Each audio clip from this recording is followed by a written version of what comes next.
If you recently bought a new dulcimer, your strings are probably in great shape. The most common configuration consists of 4 strings: the bass string, the middle string, and 2 strings close together, which are the melody strings. If you've purchased a dulcimer that's been used or on display for a while, the strings might be dull, stained with color, or even rusty, a sure sign that they need to be changed. You can buy sets of dulcimer strings that come 4 in a package, or, if you prefer, you can purchase individual steel guitar strings from any retailer. Strings come in various thicknesses or gauges. Good gauges to start with for dulcimer are .011 for the melody strings, .013 for the middle string, and .024 for the bass string. Take a look at the tailpiece of your dulcimer. If wooden or metal pegs are used, you'll need loop-end strings. If smaller metal posts are used, you can use either loop-end or ball-end strings. It's a good idea to leave your old strings on until you're ready to replace each one. That way, if your bridge is movable or loose, you won't have to reposition it. To begin, loosen the bass string using its tuning gear and remove it from the headstock and tailpiece of the instrument. A string winder can be used to help speed up the process.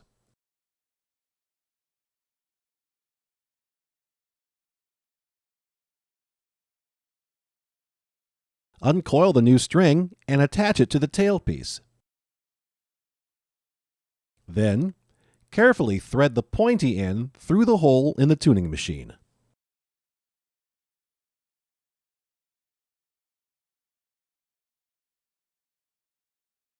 Begin winding the tuner knob so that the string goes over the peg instead of under.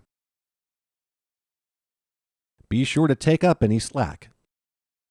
You should get the string wrapped about 3 times around the peg. As the string gets tighter, be sure to feed it through the appropriate slots cut into the bridge and nut.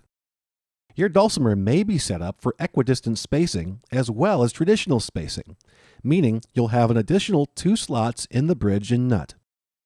These allow you to separate the melody strings while moving the middle string over 1 slot in order to have all 4 strings an equal distance apart. Repeat this process for the melody strings and then finally the middle string. A pair of wire cutters can be used to snip off excess string gathered at the headstock, or you can pinch the remaining string between your finger and a coin, squeezing along the length of the string end until it coils. Once you've got all the strings on the dulcimer, it's time to get it into tune. If you've got a tuner, set it close by the strum hollow, or if you've got a clip-on tuner, attach it to the headstock of the dulcimer. We'll tune the bass string to D, the middle string set to A, and the melody strings, or string, tuned to D. This is known as 158 or DAD tuning and is used for a number of popular tunes. Traditionally, the mountain dulcimer was played using a short stick of wood called a noter and a quill, usually a turkey feather. The quill was often stripped completely of its feathers and held in the right hand over the strum hollow. The noter was held in the left hand and positioned over the first 2 strings. While the quill was moved back and forth across all of the strings to create the rhythm, the noter was used to slide up and down the fingerboard only on the melody strings.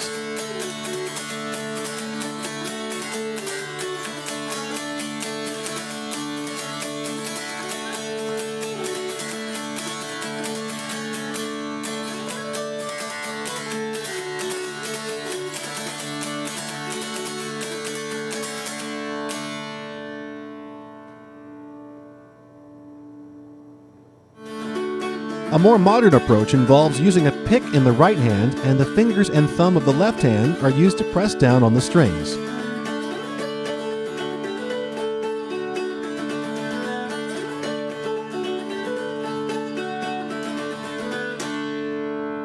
There are many different types of picks available in many shapes, sizes, and materials. For starters, you may want to go with a light to medium pick. Hold the pick lightly between your thumb and index finger. Try not to grab it too tightly. A loose and relaxed grip is best. With the pointed edge directed straight down, let the pick come down a little beneath the string level and then brush across all of them in an outward motion. Then try the same movement back towards you.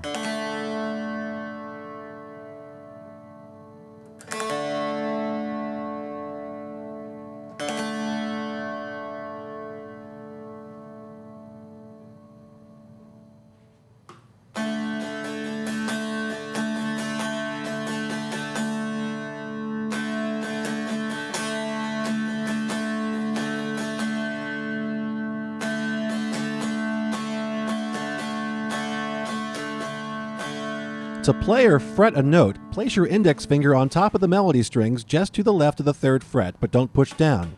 Pluck just the melody strings with your right hand and you'll hear a dull thumping noise. Now continue to pluck the melody strings with your right hand as you push down with your index finger until it makes a nice sound. Now try and move your finger around. Remember, always press down just to the left of the fret.